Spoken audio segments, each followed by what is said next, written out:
Assalamualaikum warahmatullahi wabarakatuh.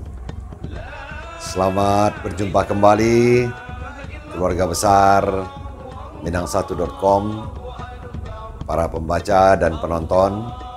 Kami tentu saja pertama-tama mengucapkan terima kasih atas kebersamaan Anda yang terus mengikuti perkembangan informasi dan interview yang tidak kalah menarik bagi Anda dari kami semua.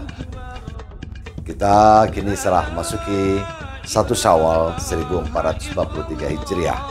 Kami keluarga besar Minang1.com mengucapkan selamat Hari Raya Idul Fitri. Mohon maaf lahir dan batin. Mudah-mudahan bulan Ramadan yang telah kita ikuti bersama menjadikan kita orang-orang yang terlatih secara jiwa dan fisik untuk makin memperbaiki diri. Mudah-mudahan di hari esok kita bisa mencapai derajat manusia yang takwa. Terima kasih. Assalamualaikum warahmatullahi wabarakatuh. Sampai jumpa.